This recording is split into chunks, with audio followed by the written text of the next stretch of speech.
Hindustani, a walking, talking miracle of possibilities, daughter of a defense officer, married to a super caring gentleman, and mother of a dashing hunk.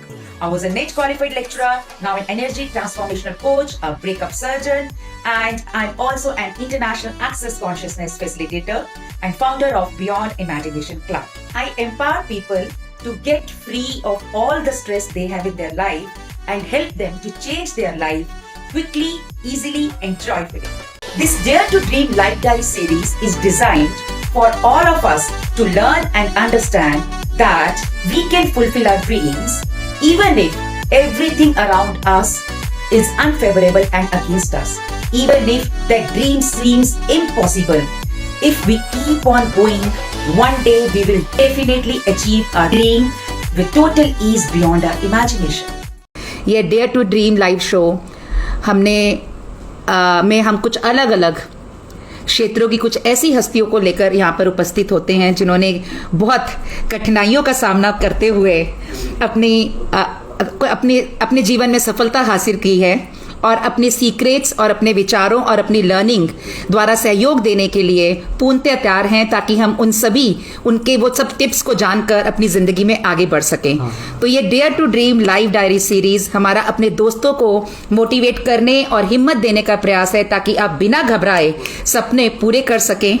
तो आइए हम आपको आज के हमारे dare to dream show के विशेष अतिथि से मिलवाते हैं जो कि देश विदेश में अपनी कविताओं और लेखनी के लिए प्रसिद्ध हैं और हास्य व्यंग के सरताज जाने जाते हैं। 25 वर्षों से अधिक समय से देश विदेश में कवि सम्मेलनों में भाग लेते आ रहे हैं। लाल किला गणतंत्र दिवस कवि सम्मेलन में, संसद भवन में, अटल बिहारी वाजपेयी जी की अटल काव्यांजलि में, आकाशवाणी में दर्जनों बार काव्य पाठ कर चुके हैं और टीवी चैनल्स पर भी दर्जनों बार काव्य पाठ कर चुके हैं। एक समर्पित शिक्षक हैं जो अध्यापन के क्षेत्र में अपने डेडिकेशन और कमिटमेंट के कारण राष्ट्रपति सम्मान से सम्मानित किए जा चुके हैं। एक सुप्रसिद्ध साहित्यकार, रचनाकार, लेखक हैं जिनकी हिंदी भाषा साहित्य के प्रचार प्रसार में अत्यंत सराहनीय योगदान रहा है और इसके चलते उन्हें अनेक पुरस्कार मिले हैं।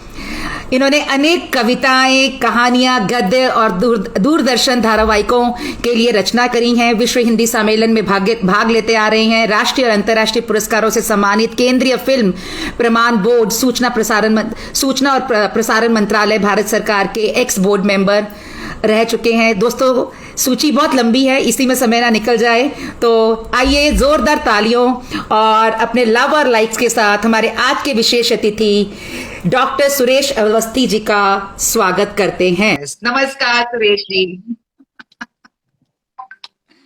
एट लास्ट प्रयास सफल हुआ।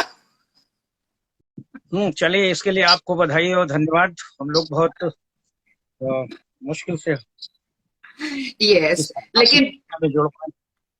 लेकिन बहुत प्रसन्नता हो रही है कि आपको यहाँ पे देख पा रही हूँ और आपका हार्दिक शुक्रिया कि आपने इतने शॉर्ट नोटिस पे आपने यहाँ आना स्वीकार किया और आपके सपोर्ट के लिए बहुत बहुत धन्यवाद।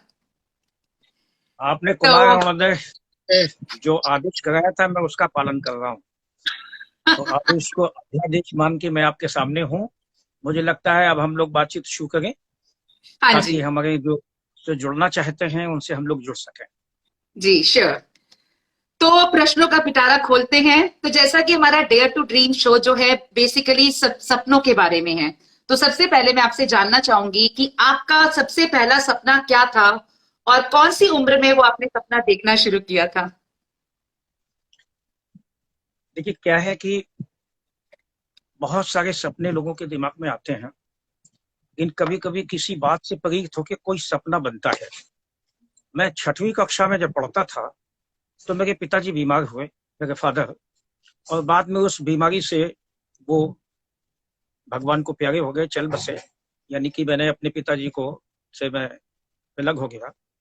तो मेरा मन था, मेरा सपना बना कि इस बीमारी का गांव में ठीक से इलाज नहीं हो पाया, इसलिए ऐसा हुआ। तो मैं डॉक्टर बनना चाहता था। तब मुझे इतनी समझ नहीं थी कि डॉक्टर कैसे बना जाएगा, लेकिन मेरे मन में सपना था कि मैं डॉक्टर बनूंगा और फिर घर परिवार और लोगों के इलाज करूंगा और इस तरह से बिना इलाज के किसी को दुनिया से जाने नहीं दूंगा। प्रोसीड। तो ये मेरा आप पहला 6 सपना। साल जब आप 6th स्टैंडर्ड में थे उसके बाद से आपने डॉक्टर बनने का सपना देखा था, राइट? जी जी। तो अब आप अंतरराष्ट्रीय स्तर के कवि और लेखक हैं और बड़े बड़े सम्मेलनों में आप निमंत्रित किए जाते हैं। तो अब इसके बारे में जानना चाहूंगी कि लिखने का शौक जो था वो क्या आपको बचपन से ही था? नहीं, दरअसल क्या है कि कविता का जो मेरा परिचय था वो बचपन से था। जब अच्छा। मैं कक्षा 6 में था, गांव में था, एक बहुत सामान्य परिवार में मेरा जन्म हुआ। तो मेरी दादी जो 103 वर्ष तक जीवित रही, उनको श्री रामचरितमानस रामायण सुनने का बड़ा शौक था। और एक रामायण, एक और जो बहुत चर्चित हुई हमारे उत्तर प्रदेश में और दूसरे जिलों में बड़ी चर्चित हुई, राधे श्याम रामायण जिसको बोलते हैं। तो मैं सुबह उनको राधे श्याम रामायण का एक चैप्टर सुनाता था और शाम को श्री रामचरितमानस सुनाता था। वो श्री राम के अलावा कुछ लिख नहीं पाती थी। तो मेरा परिचय उस बीच में कविता से हुआ और फिर मैंने शब्द जोड़ने भी शुरू किए। 8वीं कक्षा में एक अंताक्षरी की प्रतियोगिता में जब मैं स्कूल की ओर से भेजा गया, तो जब मैं कैप्टन था टीम का, तो जो अंतिम अंताक्षरी में चौपाई आई वो मैंने अपने बना के बोली। मेरा पुरस्कार घोषित हो गया। लेकिन जो जजमेंट करने वाले 3 जज थे, उनमें से एक ने मुझे पास में बुलाया, बोले ये चौपाई क्या रामचरितमानस में है? मुझे मालूम थी नहीं है कि मैंने बनाई है। तो मैंने कहा मैं कह नहीं सकता हूं। तो बोले नहीं, ये रामचरितमानस में नहीं है, इसलिए आपका जो फर्स्ट पुरस्कार घोषित हुआ है वो आपको सेकंड किया जाता है, आपकी टीम को फर्स्ट दूसरे को दिया जाएगा। लेकिन उन्होंने मेरी प्रशंसा की कि आपने जिस तरह से चौपाई बना के बोली कविता, वो निश्चित रूप से कहीं ना कहीं आपके भीतर प्रतिभा है। इसलिए उन्होंने मुझे अलग से तालियों के बीच में पुरस्कृत किया। और उस समय पुरस्कार में हमें एक सैंडो पेन मिली थी जो आज भी मेरे जहन में रहती, मुझे याद रहती है। तो सच पूछिए, कविता का जो रचना धर्मिता है मेरी, वहीं से शुरू हुई। वाह, ब्यूटीफुल। तो आपको क्या वो वाली जो चौपाई है वो याद है जो आपने बनाई थी? उसमें ढक्कन वाली जो ढा होती है ना, उस पे जाके अक्षरी का जो उधर से आया था और अंतिम चौपाई बोलनी थी। तो मैंने तुरंत बोला, ढालू जगह में बोई धान, तब लड़कों ने गाया गान। तो हमारे जो जजमेंट करने वाले थे, उन्होंने तो जजमेंट जल्दबाजी में कर दिया। लेकिन जो सुपर जजमेंटर था, उसने मुझे बोला क्या कि पहली बात तो धान ढालू जगह में बोई नहीं जाती है, और बोई भी गई तो किसान वहां होने चाहिए, लड़के कहाँ से आ गए? इसका मतलब ये कि चौपाई अब तुरंत बन रही है। और मैं पकड़ा गया। उस प्रतिभा का मुझे पुरस्कार ये मिला कि पुरस्कार भी मिला और मैंने अपने आप को पहचाना कि मैं लिख सकता हूँ। कि मुझे पढ़ने का शौक था, बहुत कवियों को पढ़ा, कोर्स में भी पढ़ा, वैसे भी पढ़ा। तो धीरे धीरे कविता मैंने जोड़नी शुरू कर दी और कविता मेरे जहन में बस गई।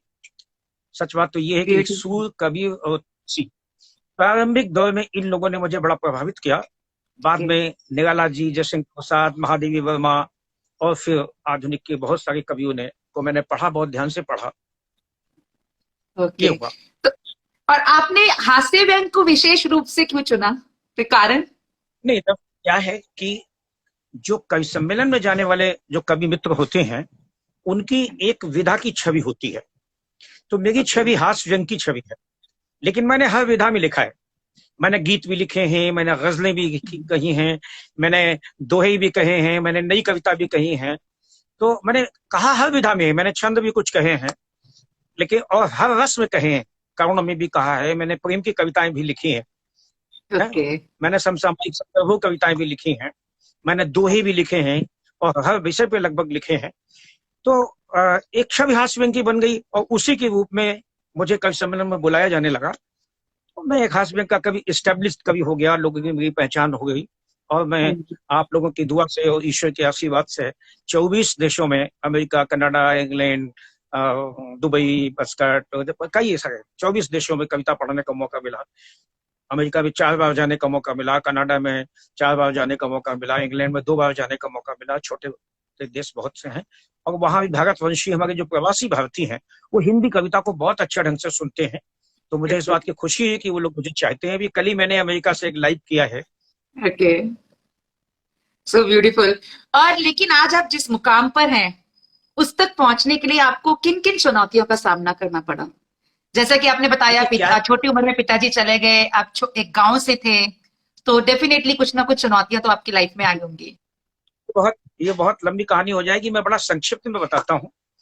हमारे इस पटल पे जितने भी लोग मुझे सुन रहे हैं, मैं सबको नमस्कार करते हुए एक बात बड़ी गंभीरता से कहता हूँ। जीवन में साधन उतने मायने नहीं रखते जितनी की साधना मायने रखती है। बहुत से साधन संपन्न लोग हैं जो कोई मुकाम नहीं पा पाते हैं, और बहुत से लोग ऐसे हैं जिनके पास न्यूनतम साधन है। हमारे पूर्व राष्ट्रपति एपीजे अब्दुल कलाम के पास कौन से साधन थे? आज हमारे माननीय प्रधानमंत्री जी जिस मुकाम पे हैं, उनके पास कौन से साधन थे? स्टेशन पर चाय बेचते थे, लेकिन उनकी साधना बड़ी थी। और ये मुझे बचपन में मेरी दादी ने सिखाया कि कुछ पाना चाहते हो तो उस दिशा में आपके प्रयास पूरी सामर्थ्य के साथ, पूरी ऊर्जा के साथ, तो पूरी प्रतिभा और कौशल के साथ होनी चाहिए।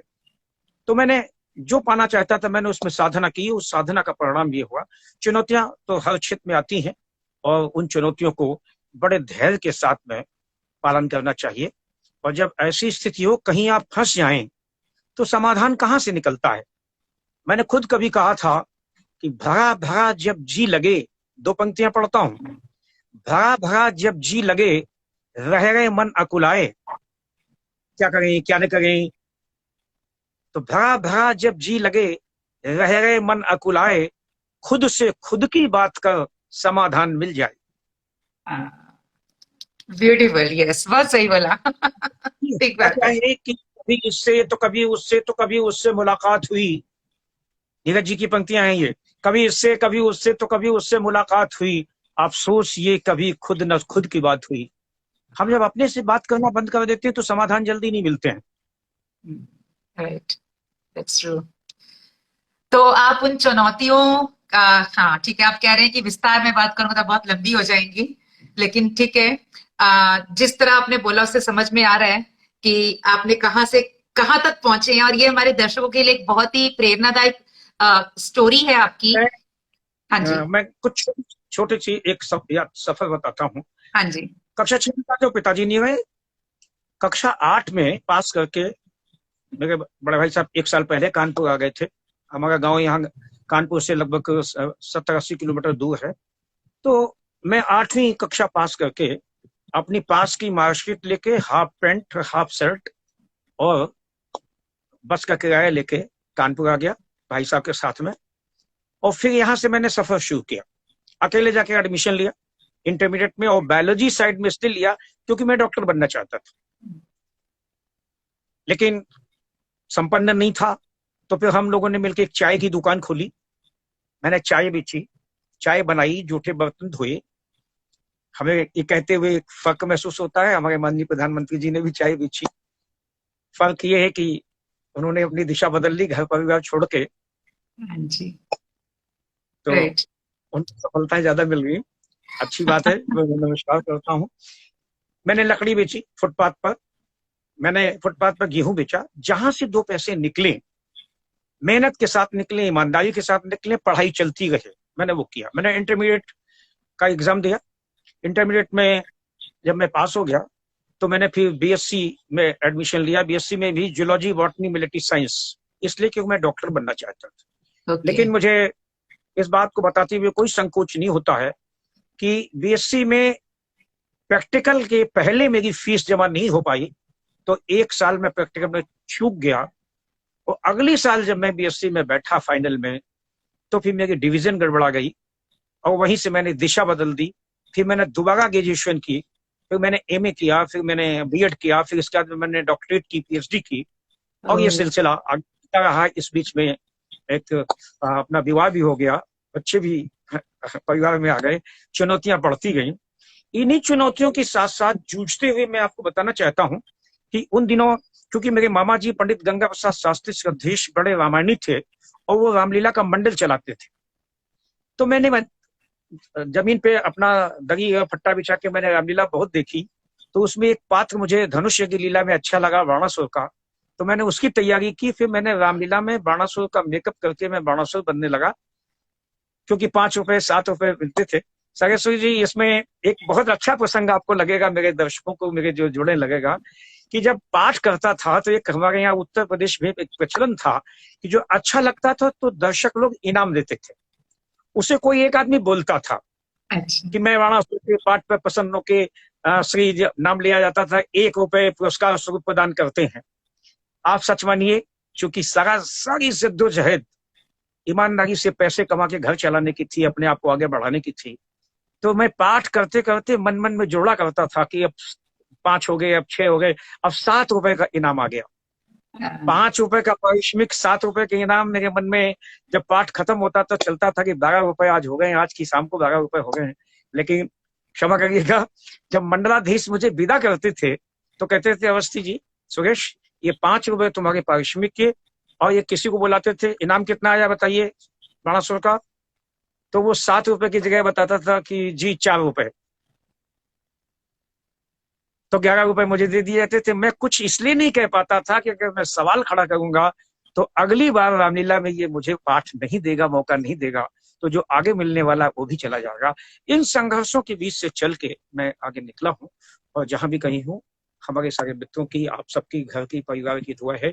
और मेरी पत्नी जी लगातार उन्होंने मेहनत की, रामलीला के कपड़ों में उन्होंने टाँके, सितारे टाँगते हैं, और घर संभाला है, तब मैं इतनी दुनिया में घूम पाया हूँ। तो बिना सहयोग के कुछ तो होता नहीं। नहीं, नो डाउट। और हमारा उनको बहुत बहुत प्रणाम, क्योंकि नो डाउट परिवार का सहयोग बहुत जरूरी होता है।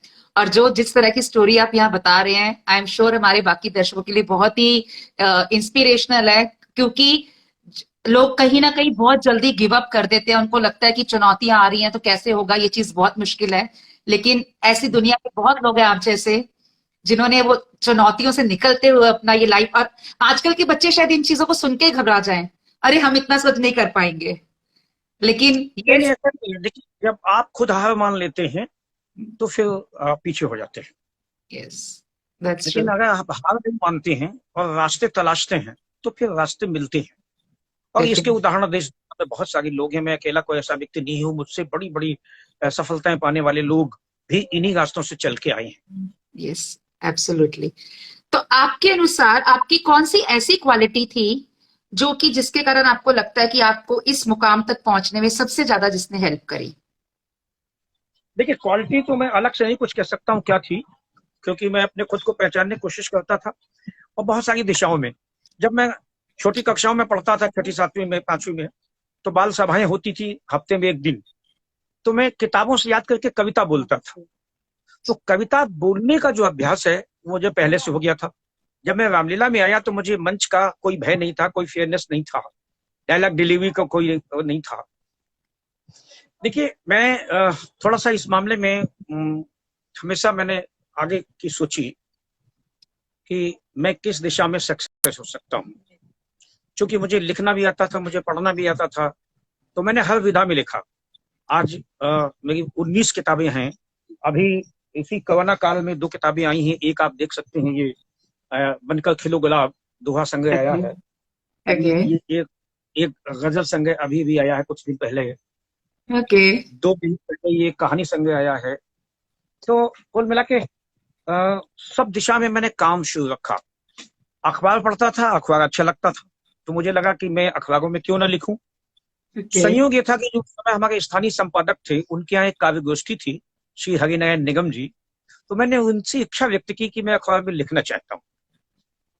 क्योंकि मैं एजुकेशन की लाइन में था, तो मैंने कहा मैं एजुकेशन में लिखना चाहता हूँ। उन्होंने मुझे अगले दिन बुलाया, और श्रद्धेय संपादक, बड़े विचारक, जो राज्यसभा सदस्य भी रहे, श्रद्धेय नरेंद्र मोहन जी, जिसे मिलवाया। तो उन्होंने मैंने बात की, मेरी बात उन्हें शायद अच्छी लगी, तो उन्होंने कहा आप लिखना शुरू करिए। तो मैं 2 घंटे के लिए दैनिक जागरण के कार्यालय जाने लगा शाम को, और जो मुझे एजुकेशन से संबंधित खबरें थी वो मैं लिखने लगा। आपको उस समय, जिस समय मैंने लगभग 83 और 84 में, 82 से लेकर 84 के बीच में मैं गया हूँगा, तो उस समय वेतन के नाम पे क्या दिया जाता था आपको सुन के आश्चर्य होगा। 83-85 के आसपास। तो वेतन के नाम पे उस समय जो जितना छपता था, ये कॉलम होता है ना अखबार में देखते हैं आप, उसे नापा जाता था। अगर वो पूरी खबर 4 इंच की है तो 2 रुपए पर इंच, यानी 8 रुपए हो गए। अच्छा, ऐसा होता था? पर डे के हिसाब से फिर महीने भर में कभी 120 रुपए, कभी 150 रुपए, कभी 200 रुपए। मैंने इतनी मेहनत की वहां पर, और मेरी मेहनत को थैंक्स गॉड आज नरेंद्र मोहन जी मेरे बीच में नहीं है श्रद्धे, लेकिन उन्होंने मेरी प्रतिभा को पहचाना, उन्होंने मुझे बहुत सारी जिम्मेदारियां सौंपी और ईश्वर का मैं धन्यवाद करूंगा, मैं उसमें सब में सक्सेस हुआ। 20 वर्ष तक मैंने एक व्यंग्य का कॉलम शहरनामा दैनिक जागरण में लिखा और धीरे धीरे बीच में मैंने जब बीएड कर लिया तो मेरा मन हुआ कि इससे काम नहीं चलने वाला है, तो चलिए हम किसी कॉलेज में अप्लाई करते हैं। 2-3 जगह अप्लाई किया तो एक अल्पसंख्यक जो माइनॉरिटी कॉलेज होते हैं उसमें हो गए। तो मैंने नौकरी छोड़ने की कोशिश की दैनिक जागरण से, लेकिन माननीय संपादक जी ने मुझे नहीं आने दिया और उन्होंने कहा कि नहीं, आप जो है जितना समय आपको मिले उतना समय दीजिए। तो मैं तब से लेके आज की तारीख तक दैनिक जागरण से लगातार जुड़ा हुआ हूँ, लिख रहा हूँ, जबकि मैं अपने कॉलेज की नौकरी से रिटायर हो चुका हूँ, यानी रिटायर्ड हूँ, टायर्ड नहीं हूँ। ये तो इस बीच में मेरे पास जिम्मेदारियां हो गई दैनिक जागरण की, कॉलम लिखने की, कवि सम्मेलन की।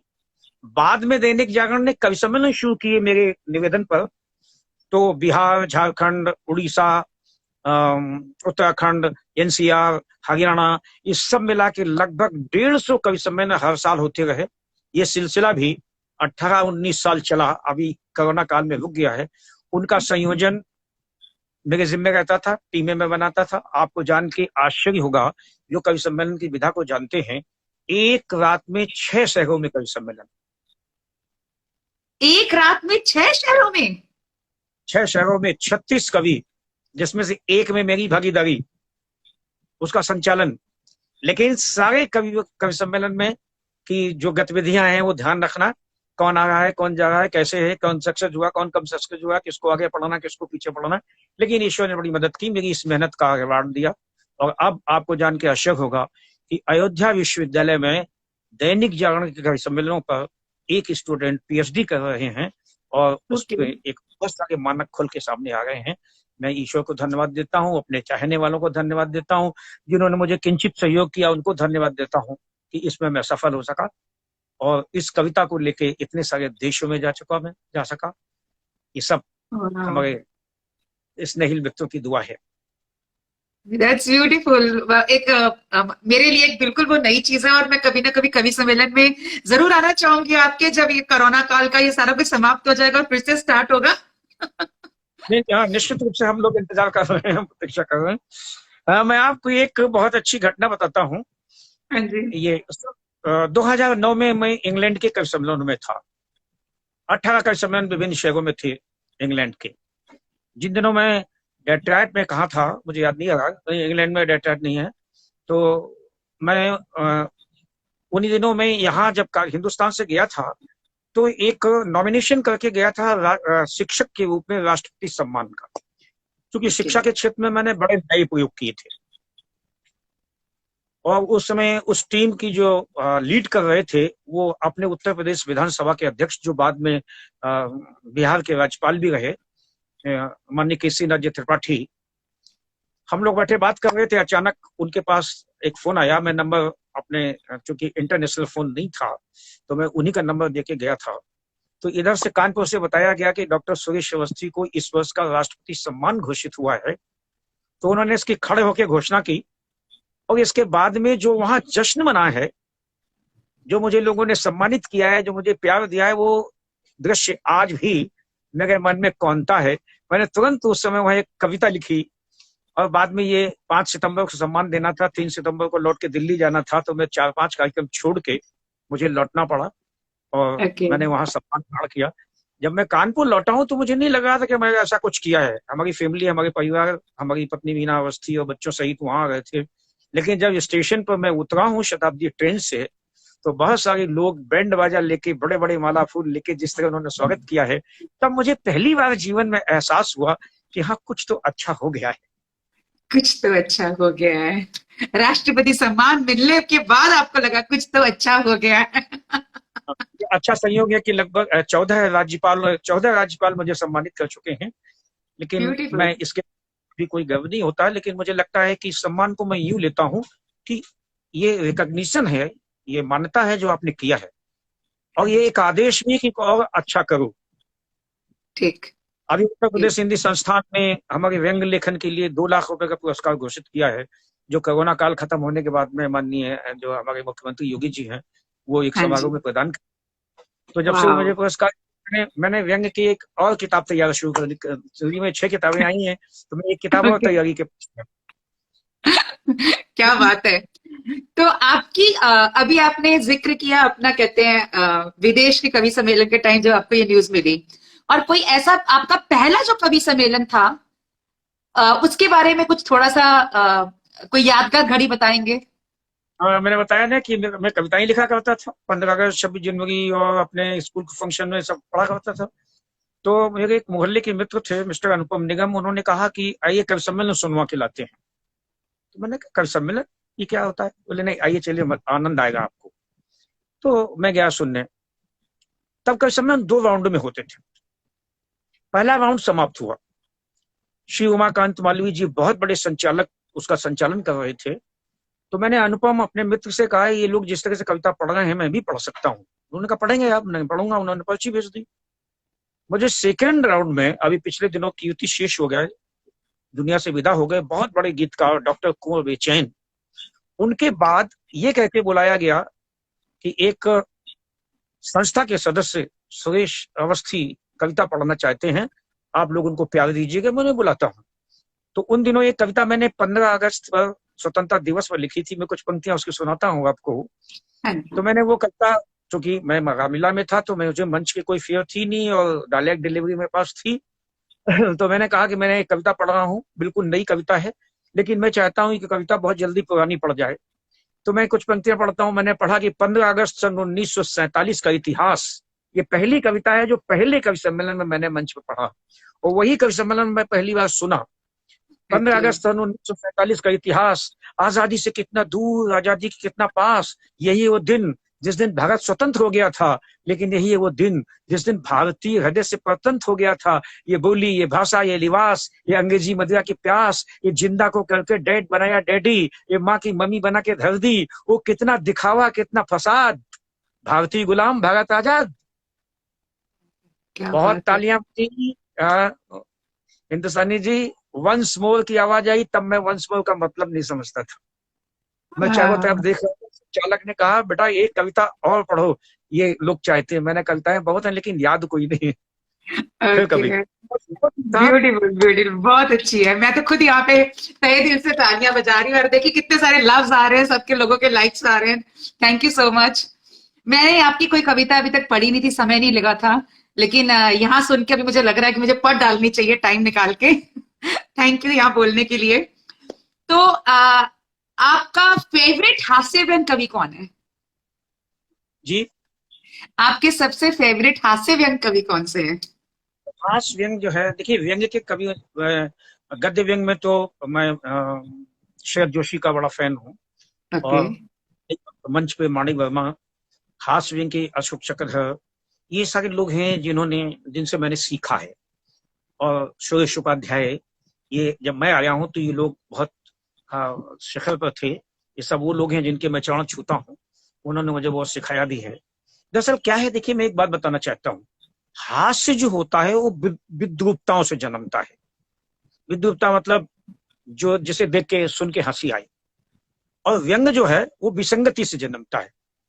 जब जीवन में कोई विसंगति होती है और समाज में होती है तो वहां से व्यंग जन्मता है। दूसरी बात मैं ये कहता हूं, क्या है कि हमारे शरीर में नाखून और बाल, दो ऐसी चीजें हैं, हिंदुस्तानी जब उन्हें काटते हैं तो कोई पीड़ा नहीं होती, इसीलिए हम तरह तरह से काट के बनाते हैं और हमें एहसास भी नहीं होता। लेकिन अगर शरीर के किसी और हिस्से में पिन भी चुभ जाए तो हम पीड़ा का अनुभव करते हैं, दर्द का अनुभव करते हैं। ये अनुभव हम कैसे लोगों से कहें, उस कहने का सलीका ही कविता है। लेकिन कविता सिर्फ इतने से नहीं होती है। किसी दूसरे के पिन चुभे, उसकी पीड़ा का जब हम महसूस करें, हम कहना चाहें समाज की पीड़ा, उसको हम अगर उन पीड़ाओं को कहें, विसंगतियों को कहें, तो व्यंग पैदा होता है। जैसे हम 2 पंक्तियों के एक व्यंग पढ़ते हैं कि आजादी के अर्थ हमें कुछ ऐसे भागे, सन 1947 से चले थे, AK 47 तक आ गए। हाय हाय, मुझे दाद देने का तरीका नहीं आता है। सही कहूं, हाँ, बट यस, जो भी आप बोल अब रहे हैं वो दिल को छू रहा है। ब्यूटीफुल दो ब्यूटीफुल। पंक्तियां और सुनिए दो पंक्तियां सुनिए कि आजादी के अर्थ हमें कुछ ऐसे भागे, महारानी लक्ष्मीबाई से चले थे, जलेबी बाई तक आ गए। ये जो यात्रा है, ये व्यंग की यात्रा है। और हास्य जो है वो विद्रूपताओं से जन्मता है। मैं एक छोटी सी हास्य की कविता घर से उठा के सुनाता हूँ। ओके। मैं जब दफ्तर से लौट के घर आया तो बेटे को कंप्यूटर पर कुछ उल्टा सीधा करते हुए पाया, तो मैंने उसे जोर से हड़काया और गुस्से में इडियट नॉनसेंस गधा कह के बुलाया। कह देते हैं ना, नहीं कहना चाहिए, मैंने उस दिन सीखा नहीं कहना चाहिए। अब देखिए हाथ से कैसे निकलता है। मैंने उसे इडियट नॉनसेंस गधा कह के बुलाया तो बेटा डरने के बजाय मुस्कुराया, बोला पापा आप तो साहित्यकार हैं, मुहावरों के प्रयोग के मामले में थोड़ा सावधान ना करें, मुझे गधा नहीं गधे की औलाद कहा करें। ये इस तरह से हम हाथ से निकलते हैं। जी। जैसे अभी किसी ने मुझे फोन किया कोरोना काल में ही, बोले डॉक्टर पंडित सुरेश अवस्थी जी बोल रहे हैं। मैं बोल रहा हूँ। बोले अच्छा ये बताइए, मैंने अपनी बेटी की शादी तय की है। मैं बहुत अच्छा। बोले जो लड़का है उसको कोवैक्सीन लगी हुई है। हमने बहुत अच्छा। और बोले मेरी बिटिया की कोविडशील्ड लगी हुई है, तो दोनों शादी हो सकती है। हमने बहुत अच्छा। हमने कहा बहुत अच्छा, इसमें तो गोत्र मिल गए, इसमें फायदा ये है कि आने वाली संतानों को कभी भी कोरोना नहीं होगा।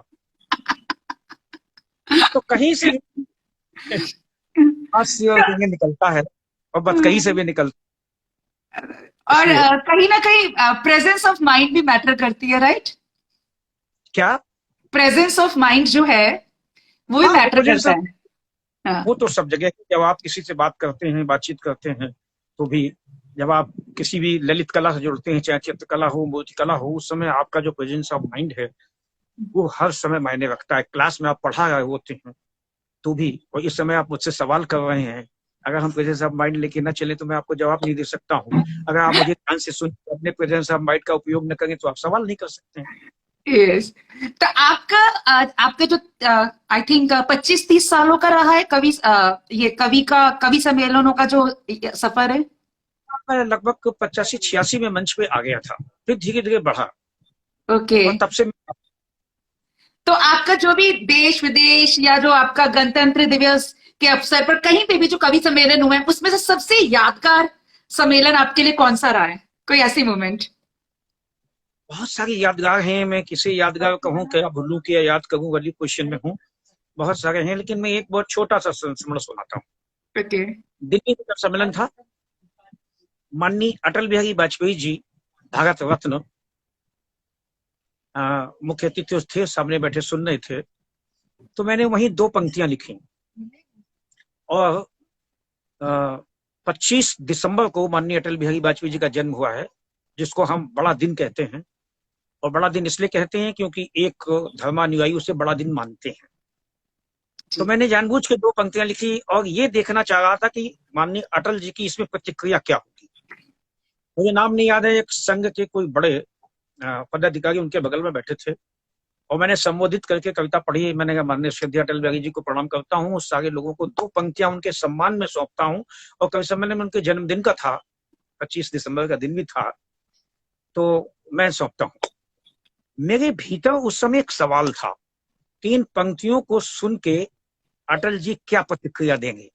पंक्तियां वही मैंने जोड़ी थी। मैंने कहा कि किसी ने मुझसे पूछा कि देश दुनिया में 25 दिसंबर बड़ा दिन क्यों मनाया जाता है। देश दुनिया में 25 दिसंबर बड़ा दिन क्यों मनाया जाता है। तो मैंने कहा जिस दिन अटल जी जैसे महामानव जन्म लेते हैं वो दिन अपने आप बड़ा हो जाता है। वाह वाह वाह वाह। मैंने ध्यान से देखा, हिंदुस्तानी जी उनके चेहरे पे बड़ी चमक आई। वो ठाका लगाना चाहते थे, लेकिन चूंकि एक पद की गरिमा होती है और व्यक्तित्व की गरिमा होती है, तो उन्होंने बगल में बैठे हुए व्यक्ति का हाथ पकड़ा और दबाया। बस इतनी प्रतिक्रिया मेरे लिए काफी थी, वो मैं नहीं भूल पाता हूँ। ब्यूटीफुल। पाता हूँ, मैं आपसे साझा करना चाहता हूँ। हाँ जी। पूर्व राष्ट्रपति एपीजे अब्दुल कलाम साहब उन दिनों वैज्ञानिक सलाहकार थे प्रधानमंत्री जी के।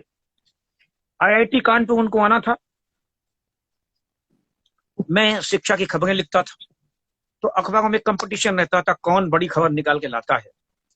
9 बजे उनकी ट्रेन आनी थी, ट्रेन से आए थे दिल्ली से, तो मैं 9 बजे, ठीक 9 बजे से पहले पहले मैं ट्रेन की उस प्लेटफॉर्म पर जिसमें उन्हें आना था।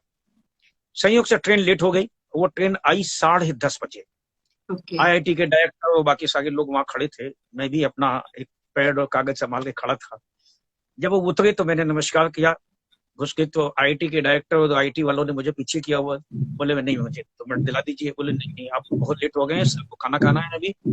तो हिंदुस्तानी जी, मुझे आज भी याद है कि मेरी नजरें आदरणीय अब्दुल कलाम साहब से मिली। मैंने अंग्रेजी में जिसका हिंदी अनुवाद यूं होता है, प्लीज गिव मी 2 मिनट्स, मैं डॉक्टर सुरेश अवस्थी फ्रॉम दैनिक जागरण। तो मैंने कुछ ऐसी, मेरी कुछ बोलने का तरीका था और कुछ ऐसा मेरे आंखों में भाव था कि उन्होंने मुझे देखा और फिर उन्होंने इधर उधर देखा। उस प्लेटफॉर्म पे एक बेंच जो खाली थी जिसमें मुसाफिर बैठते हैं, उस पर बैठ गए और उन्होंने 9 मिनट की बात की। अगले दिन पहले पन्ने पे खबर छपी। मैं बड़े लोगों का ये बड़प्पन आज तक नहीं भूल पाया। ऐसे नहीं बड़े होते, भीतर से बड़े होते हैं, इस वजह से लोग बड़े होते हैं, कोई शक नहीं इस चीज ऐसे के बहुत लिए। Yes yes. मैं किताब लिख रहा हूँ स्मृतियों के एल्बम से, जिसमें एक एपिसोड अलग अलग अपनी जो हमारी मेमोरीज हैं, उसमें अटल बिहारी वाजपेयी जी का है, एक है पे अभी जो अब्दुल कलाम जी का है, टीएन शेषन का है, अक्षय कुमार का है, लता मंगेशकर का है, बड़ी संगीतक सगन जी का है, भीष्म साहनी का है, पद्म भूषण गोपाल दास नीरज का है, अक्षय उसका शत्रुघ्न सिन्हा का है। बहुत सारे जो बड़े कलाकार, संगीतज्ञ, राजनेता हैं, उनके साथ जो मेरी कभी इंटरव्यू, कभी किसी चर्चा मुलाकात हुई है, तो वो मैं अपनी मेमोरी में, जो मैंने डायरी में छोटी छोटी नोट कर रखती थी, उनको लेके मैं एक किताब लिख रहा हूँ स्मृतियों के एल्बम से। Okay, beautiful. तो वो कब तक आएगी आपकी मार्केट में वो किताब? अब देखिए, अभी इसमें 27-28 एपिसोड हो चुके हैं ओके, और मुझे लगता है लगभग 40 करने होंगे। अच्छा, ओके, ठीक है। आपको बहुत बहुत बधाई और बहुत बहुत आपको हमारी प्रेयर्स, विशेस कि आपकी वो जल्दी से आपकी किताब पूरी और हम सबको पढ़ पाए। तो अभी मैं आपसे एक चीज जानना चाहूंगी कि जो आजकल के युवा हैं और कवि बनना चाहते हैं, उनके लिए आप क्या सलाह देना चाहेंगे? आपको इतना एक्सपीरियंस है, आई एम श्योर कहीं ना कहीं उनके काम जरूर मिलेगा। मैंने पहले बताया ना कि जिसके भीतर कवि बनने के लिए कुछ चीजें जरूरी हैं, या साहित्यकार बनने के लिए भी, चाहे गद्य में लिखें या पद्य में।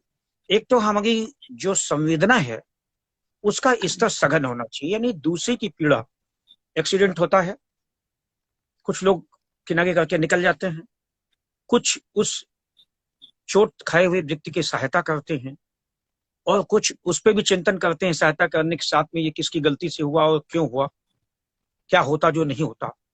जब हम दूसरे की पीड़ा को आत्मसात करते हैं और उसको जीते हैं, ये पहली शर्त है।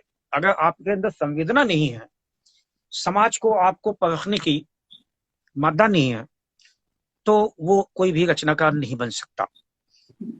हमें अपनी एक संवेदना, जैसे माँ अपने बच्चों के लिए जीती है, ऐसी संवेदना जीनी चाहिए, नंबर 1। नंबर 2, फिर उस संवेदना को प्रकट करने के लिए एक भाषा चाहिए, उस भाषा में भी आपकी एक होनी चाहिए। और फिर कौन सी संवेदना है, कैसी है, अगर बीररस की कविता लिखनी है तो उसकी भाषा भी वैसी होगी। तीसरी स्थिति आती है कि जो कविता की विधाएं हैं विभिन्न, रस तो है, हास्य, व्यंग, श्रृंगार, है ना, लेकिन जो विधाएं हैं, दोहा, गीत, गजल, चौपाई, मुक्त छंद, छंद, मुक्त कविता, इसमें किसमें आपको महारत है, ये एक शास्त्रीय पक्ष है जिसका अभ्यास करना पड़ता है, जिसको सीखना पड़ता है। जब ये सारी चीजें आपके पास आ जाती हैं धीरे धीरे, और अभ्यास से होता है, साधना से होता है, मैंने कहा साधन से नहीं होता है साधना से होता है। अच्छा पढ़ना, फिर अच्छा लिखना, अच्छा सोचना, फिर मौलिकता के साथ सोचना, और फिर इसको लिखना चाहिए। बस ये है कि अगर थोड़ी सी सफलता मिले तो फिर हमारा जो मन मस्तिष्क है वो काबू में रहना चाहिए। कभी कभी क्या होता है कि थोड़ी सी, अब तो सोशल मीडिया का जमाना है, एक वीडियो वायरल हुआ तो अचानक भाषा बदल जाती है, बॉडी लैंग्वेज बदल जाती है, सोच बदल जाती है। मैंने कभी मैंने कभी ऐसे लोगों के लिए कहा था कि ऐसे लोगों को सोच क्या होता है कि गीत गजल के नाम पर खींची 4 लकीर, गीत गजल के नाम पर खींची 4 लकीर, मीर सूर गालिब कहाँ, टिकते कहाँ कबीर। मैं है? ये जो मैं है इसको भीतर रखना चाहिए, और सीखने की उम्र पूरी जिंदगी होती है।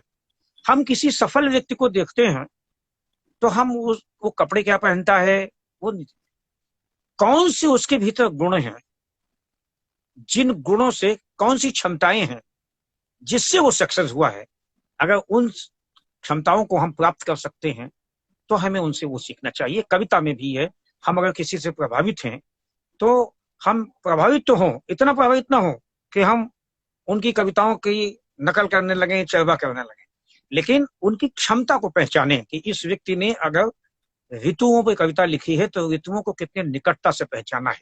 अगर निराला जी ने भूख पे कविता लिखी है तो भूख को कैसे महसूस किया है ना। क्योंकि जब कोई भी कहानीकार किसी बच्चे की जन्म की कथा लिखता है, वो माँ की पीड़ा लिखता है, तो उस पीड़ा को कोई पुरुष कथाकार तो उसने भोगा नहीं है, तो कोई स्त्री ही उस पीड़ा को जान सकती है जिसने बच्चे को जन्म दिया है। जी क्योंकि जब कोई बच्चा जन्म ले रहा होता है तो उस समय एक माँ भी जन्म ले रही होती है, सही। एक नया जन्म मिल रहा होता है। लेकिन हमारे पुरुष लेखकों ने और उन स्त्री लेखकों ने जिन्होंने बच्चों को जन्म नहीं दिया, उस पीड़ा को बहुत ही गहराई से जाके उकेरा है, और पढ़ने में ऐसा लगता है जैसे वो अपनी पीड़ा है। माताएं जब पढ़ती हैं तो उन्हें लगता है कि इस पीड़ा को जीती है। तो ये जो संवेदना है, इस संवेदना के साथ अच्छी भाषा में, और इसके लिए अधिकतम अच्छा पढ़ा जाए, अच्छा सोचा जाए, फिर अच्छा लिखा जाए। और एक अंतिम बात, जो समाज में हम लोगों के साथ रहते हैं तो पॉजिटिव वो लोगों के साथ रहिए, कोरोना वाले पॉजिटिव नहीं। इस कोरोना काल में पॉजिटिव शब्द जितना बदनाम हुआ और नेगेटिव शब्द को जितने सैल्यूट मिले हैं वो जीवन में कभी किसी को नहीं मिले होंगे। मैं सकारात्मक सोच की बात करता हूँ। जी अगर असफल हैं हो जाएं तो फिर प्रयास करिए, कुंठित मत होइए, क्योंकि जब आप कुंठित होते हैं तो आप खत्म होने लगते हैं। आपके आसपास कुंठित लोगों की एक दीवार बन जाती है, आपको वही लोग पसंद आते हैं। मेरा एक दोहा सुनिए, मैंने कभी 2 पंक्तियां कही थी कि जब कुंठित से कुंठित लोग मिलते हैं, जब सकारात्मक लोगों से मिलते हैं तो ऊर्जा मिलती है, अच्छा सोच मिलता है, और जब कुंठित से मिलते हैं तो क्या होता है। आप दोहा सुनिए, ये व्यंग का दोहा है, आपको अच्छा लगेगा कि कुंठित से कुंठित मिले, दो भये कुंठेश। दोनों की कुंठा और बढ़ जाती है, और फिर करते क्या है वो, कुंठित से कुंठित मिले, दो भये कुंठेश, भीतर बाहर बांटते ईर्षा द्वेष कलेश। क्या सही बात बोली आपने। यहां सटीक। से आप पीछे से तो नए लोगों को अच्छा लिखें, अच्छा पढ़ें, और अच्छा लोगों को पढ़ें, और फिर मौलिक रूप से सोचें, अपनी विधा तय करें, आगे बढ़ें। बहुत नए लोग बहुत अच्छे आ रहे हैं, नए लोग कवि सम्मेलन में भी आ रहे हैं, और जो मैं साहित्य की किताबों में पढ़ रहा हूँ बहुत अच्छे नए लोग आ गए। इस बारे में आपसे एक और बात पूछना चाहूंगी। आजकल आप देख रहे होंगे हर कोई लेखक है, उसके बारे में आप क्या कहना चाहेंगे? क्या? हर कोई लेखक बन रहा है और हर कोई ही लेखक है। ये जो सोशल मीडिया, देखिए मनुष्य जो है एक सामाजिक प्राणी है, और उसके अंदर विचारों का एक प्रवाह आता है, वो विचार व्यक्त करना चाहता है। हर विचार कहानी नहीं हो सकती, हर विचार उपन्यास नहीं हो सकता, हर विचार कविता नहीं हो सकती। लेकिन जैसे बाथरूम सिंगर होते हैं, गुनगुनाने का मन करता है, लोग गुनगुनाते हैं, ऐसे ही सोशल मीडिया, फेसबुक, इंस्टाग्राम, इसमें जहां से पर आप लिख के अपने दोस्तों तक पहुंच सकते हैं। फिर उन दोस्तों में, क्योंकि बहुत सारे दोस्तों को भी कविता का मर्म नहीं पता है, तो उनकी प्रशंसा आती है, तो हर व्यक्ति कहीं ना कहीं भीतर से कवि होने लगता है। लेकिन जैसे बहुत सारी चीजें होती हैं, वो आपने रहीम दास ने एक बहुत पहले दोहा कहा था, वो सूप जानते हैं जिससे वो फटकारा जाता है। अच्छा चलिए दूसरी, छलनी जानते हैं, छलनी जिससे छानी जाती है। हाँ। तो वक्त जो छलनी आती है उसमें जो साहित्य है वो छन के अलग आ जाता है, और बाकी लोग आत्म संतुष्टि के लिए करते रहते हैं, और करना बुरा नहीं, अच्छी बात है। अपने विचार जिस भाषा में जिस तरह से लोगों तक पहुंचा सकते हैं, पहुंचना चाहिए। एक जो सारे लोग हैं वो सबको कविता की समझ में नहीं होती। अगर हमारे विचार तुकांत में किसी भी तरह से हैं और लोगों तक पहुंच रहे हैं तो बुरी बात नहीं है, लेकिन हम उन्हें साहित्यकार नहीं कह सकते, और सब साहित्यकार हो भी नहीं सकते, और बहुत से लोगों के साहित्यकार होने की लालसा भी नहीं होती उनमें से। यस, यस, ये बात आपने बहुत सही बोली। तो अभी तक आप बहुत सारी किताबें लिख चुके हैं, तो आप वैसे तो जो जैसे माँ होती है उसके लिए हर बच्चा प्यारा होता है, तो आई एम श्योर कि आपने जितनी भी लिखी होंगी वो सारे आपके दिल के करीब होंगी, बट फिर भी कोई कोई एक बच्चा ज्यादा प्यारा भी होता है। तो आपको ऐसी कौन सी रचना है जो आपके दिल से सबसे करीब है, उसके ये बारे में? बहुत मुश्किल सवाल है। हाँ? निज कवित्व के ही लाग ननिका, अपना लिखा हुआ किसको अच्छा नहीं लगता है। हर विधा में मेरी सारी किताबें मुझे प्रिय हैं, लेकिन अलग अलग विधाओं की किताबें हैं। तो अब उसमें से कुछ जैसे व्यंग संकलन है, तो कुछ व्यंग ज्यादा मुझे अच्छे लगते हैं। जैसे Okay. मेरी जब माँ थी और मैं अब माँ की शव यात्रा लेके पहुंच गया, तो लेखक तो हमेशा सजग रहता है। तो वहां के जो पंडों ने पुरोहितों ने माँ की अंत्येष्टि अंतिम संस्कार कराने के लिए जिस तरह का व्यवहार किया, उस तरह के व्यवहार को हमने जिया और भीतर से मैंने जिया। बाद में मैंने एक गद्य व्यंग लिखा, और बिकाऊ है स्वर्ग की सीढ़ियां। वो काफी चर्चित हुआ, मुझे आज भी पसंद है, क्योंकि उसमें बड़ी मैं संवेदना के साथ जुड़ता हूँ कि आप यहाँ अगर इतने नहीं चढ़ाएंगे तो माँ की आत्मा को शांति नहीं मिलेगी। अगर ये आपके सारे रिश्तेदार हैं माँ की हथेली पर, दिवंगत माँ की हथेली पर, सबसे कहिए कुछ न कुछ रखें, माँ को सीधे स्वर्ग मिलेगा। यानी कि जो वसूली प्रक्रिया चल रही थी, आप सोने की चीज रखी छाती पर, पाँव के पास में चांदी की चीज रखी। मैंने पहली बार इतनी निकटता के साथ में देखा, तो मुझे लगा कि माँ को स्वर्ग जाने के लिए वो तो जा ही चुकी, जहां भी कहीं गई होंगी। ये जो प्रक्रिया चल रही है, और जो बाजारवाद की शिकार हो गई है, कमाई की शिकार हो गई प्रक्रिया, ये हमारी भारतीय संस्कृति तो नहीं थी शायद, जो हमारे बड़े बताते थे। तो मैंने उस संवेदना को, उस वेदना को जिया, और फिर मैंने एक व्यंग लिखा, बिकाऊ है स्वर्ग की सीढ़ियां। मुझे बहुत अच्छा लगता है, मैं जब भी पढ़ता हूँ तो मुझे माँ भी याद आती है, और ये विसंगति, ये कुरीति भी मुझे ध्यान में आती है। Okay, beautiful. और ये आपने कहते हैं एक गद्य के रूप में लिखा था या कविता के रूप में लिखी थी? गद्य के रूप में, जरूर पढ़ना चाहूंगी। और आपके दिल के करीब कोई आपकी गजल की दो पंक्तियां, आपने कहा आप गजल भी लिखते हैं। हाँ हाँ, मैंने बहुत सारी गजलें कही हैं। मेरे गजल संकलन में मैंने बताया है कि ये दीवारें सुन नहीं अभी भी हाल में ही आया है। चलिए मैं आप ये गजल के कुछ शेर सुनाता हूँ। जी जरूर। और ये कहता हूँ कि समय पर साथ सच का हो तो सच उपहार देता है। अगर समय पर आपने सच नहीं बोला तो उपहार नहीं मिलता है, सफलता नहीं मिलती है, और मन को शांति भी नहीं मिलती है। पहले मैं एक बात बड़ी गंभीरता से कहना चाहता हूँ, जो लोग गजल को जानते हैं, अगर कोई गजल लिखने वाले लोग सुन रहे हों, तो मैं कहना चाहता हूँ कि गजल हिंदी की विधा नहीं है। लेकिन गजल जब हिंदी के लोगों के पास आई तो गजल का कैनवास बहुत बड़ा हो गया। गजल भूख तक पहुंची, विसंगतियों तक पहुंची,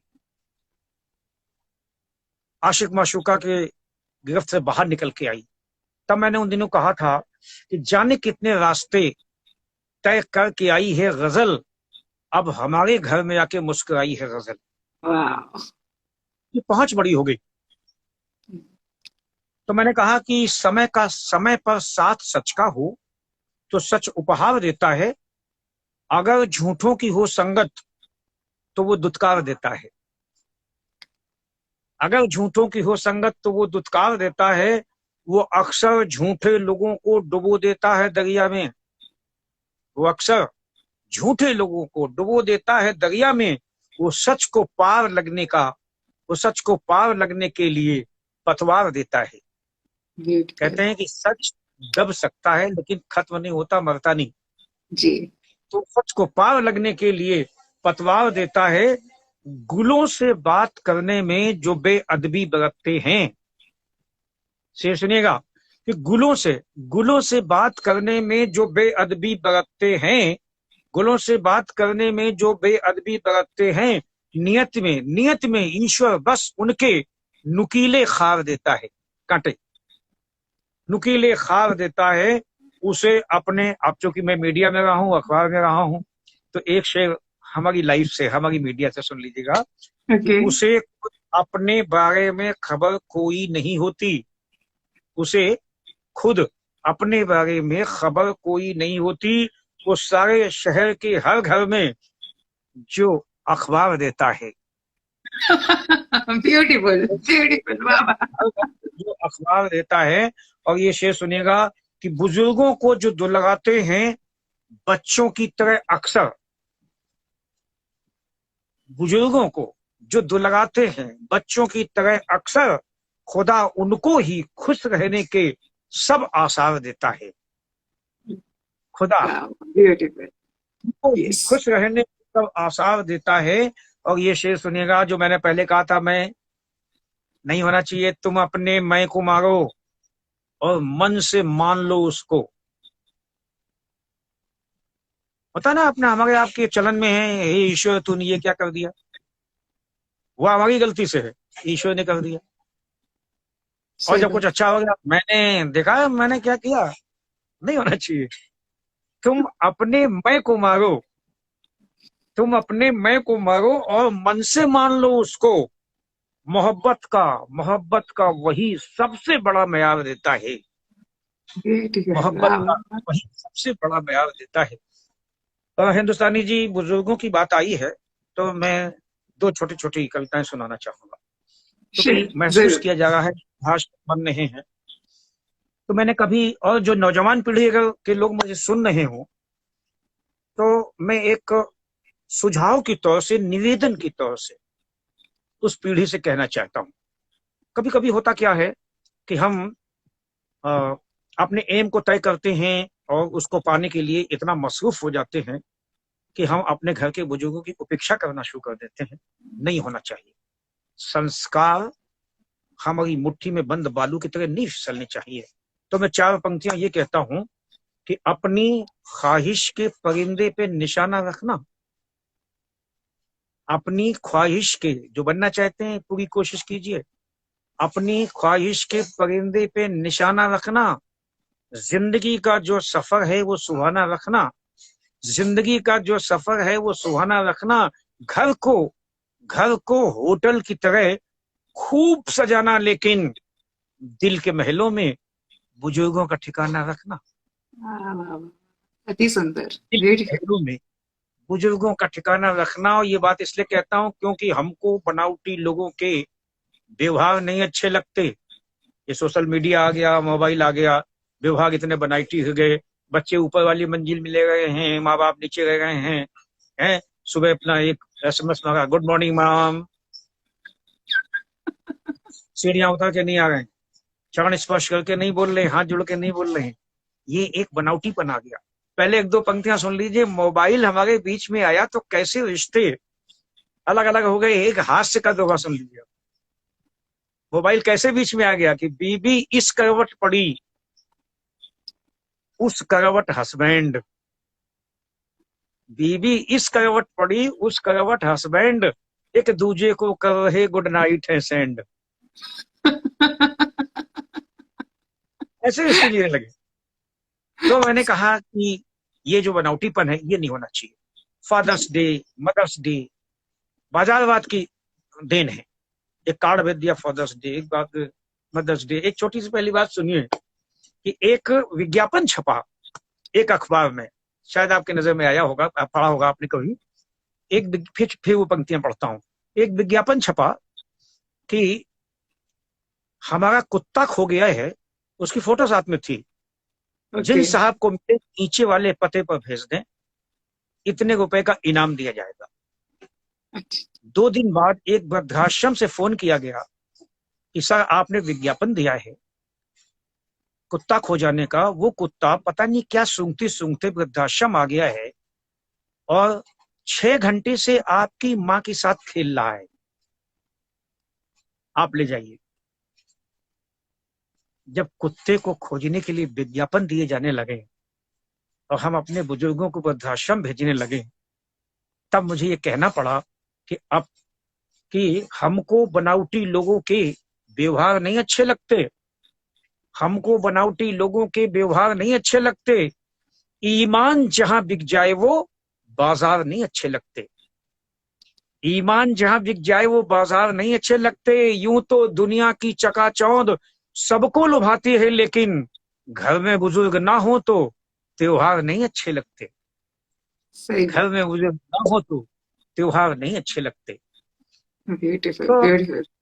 तो दिखता है वही लिखता है। जो यस जीता हूं दुनिया में, अपना दर्द ही नहीं, समाज का दर्द, लोगों का दर्द। एक बात और कहना चाहता हूँ, आपका सवाल नहीं है फिर भी मैं कहता हूँ। जरूर जरूर। आप ये देखिए कि चूंकि आप एक महिला हैं, एक लड़की हैं, एक बेटी हैं, तो मैं ये कहना चाहता हूँ कि आप ये देखिए कि आजादी के 75-76 साल बाद भी हमारे देश में बेटी पढ़ाओ बेटी बचाओ आंदोलन चलाना पड़ रहा है। क्यों? ऐसा क्या है? क्या हमारी आपकी इसमें कोई गलती नहीं है? मैं दुनिया के तमाम माँ बापों से एक बात कहता हूं कि एक बार अपने गिरेबान में झांक के देखिए, कहीं ना कहीं हमने गलती की है तो आज स्थिति है। मैं 4 पंक्तियां पढ़ता हूं, जो लोग सुन रहे हैं अगर गलती का एहसास हो जाए तो फिर बताना मुझे। मैंने कहा कि सोच छोटी रख, खुद का बेड़ा गर्क मत करना। सोच छोटी हो तो हम छोटे हो जाते हैं, काम छोटे हो जाते हैं। सोच छोटी रख, खुद का बेड़ा गर्क मत करना। स्वप्न में भी किसी के स्वर्ग को नर्क मत करना। और चाहते हो जो सबके दिलों में जगह बने अपनी, तो भूल कर भी बेटा बेटी में फर्क मत करना। यस जब लालन पालन में हम बेटा बेटी में फर्क करने लगते हैं तो फिर बेटी बचाओ बेटी बढ़ाओ आंदोलन चलाना ही पड़ेगा कहीं ना कहीं। सही ये सही। एक बदलाव हमारे समाज में आना चाहिए। मैं दोनों हाथ जोड़ के कहता हूँ जी कि अपने मन को सब लोग टटोलें, और अगर ऐसा कर रहे हैं तो फिर न करें। सही बात है। और जिन लोगों ने नहीं किया उनकी बेटियां आज ठीक, अति सुंदर, दिल को छूने वाली बात। जो भी व्यूअर्स यहाँ पे सुन रहे हैं, थैंक यू सो मच। आप लोग यहाँ पे सुन रहे हैं और I am sure Suresh ji की सारी बातें आपके दिल को छू रही होंगी।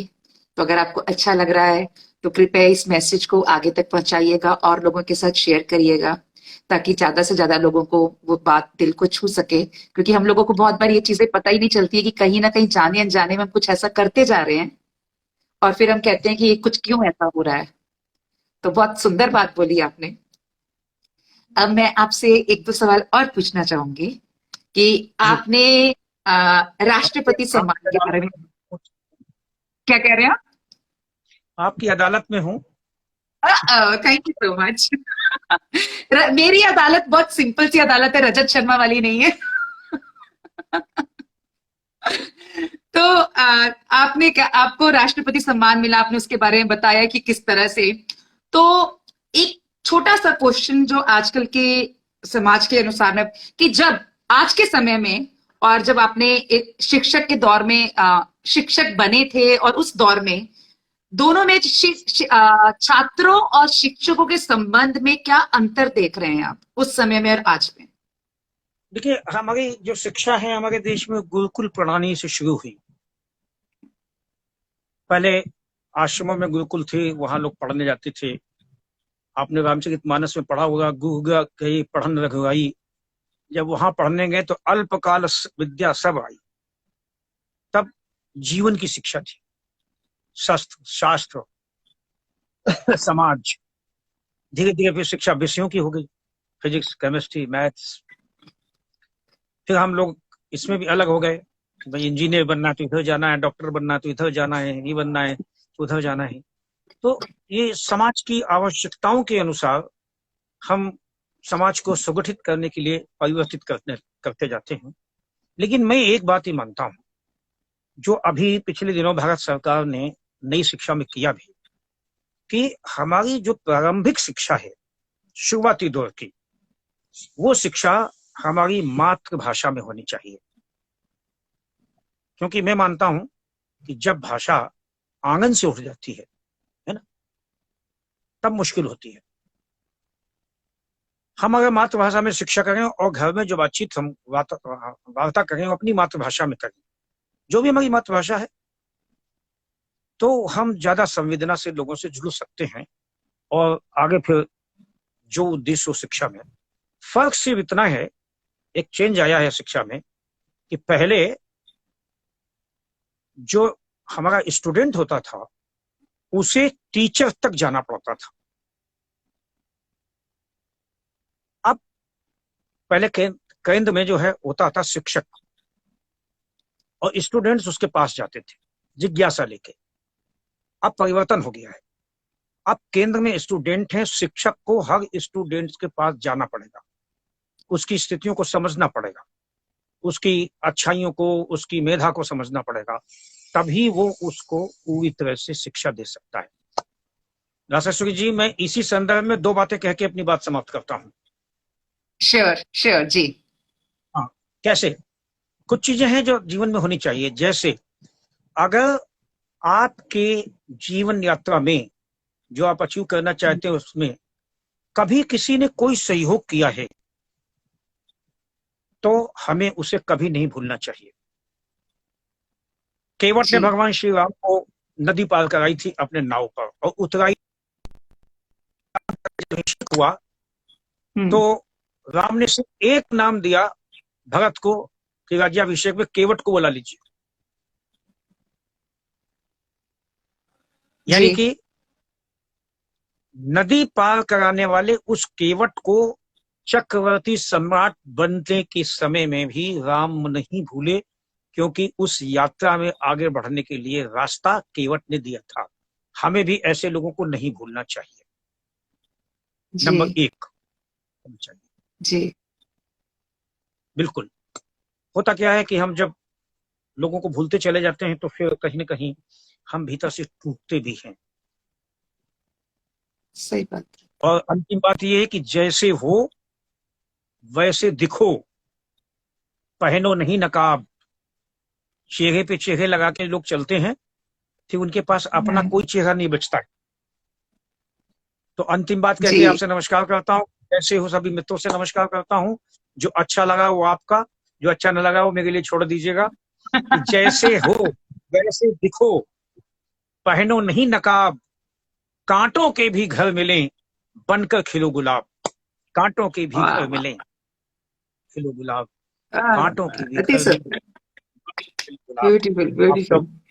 उसमें कोरोना काल से बाहर निकलें और फिर हंसें, मुस्कुराएं और स्थितियां पहले जैसी हों, स्वस्थ रहें। इन्हीं शुभकामनाओं के साथ मैं आप सबको नमस्कार करता हूं और शुभकामनाएं देता हूं। नमस्कार। और मैं मेरी तरफ से और हमारे सारे दर्शकों की तरफ से आपको तहे दिल से बहुत बहुत धन्यवाद देती हूँ कि आपने हमारे लिए इतना समय निकाला, और इतनी तकनीकी परेशानी होने के बावजूद भी आप यहाँ पर हमारे साथ इतनी देर तक बने रहे। बहुत बहुत धन्यवाद। और आपकी क्या बोलूं, ऊपर वाला आपकी हमेशा आपके ऊपर कृपा बनाए रखे, और आपकी जो भी जितने भी ड्रीम्स हैं, जो भी सपने हैं, वो सारे जल्दी से जल्दी पूरा करें। Thank you so much for watching this video. I hope this series of Dare to Dream has helped you to achieve your dreams and touch the skies of success. Do not forget to subscribe our YouTube channel, and as usual, I'll see you in the next episode. Till then, stay safe and have fun. Wish you a lot of ease and magic. Signing off, Raseshwari Hindustani, a walking, talking miracle of possibilities.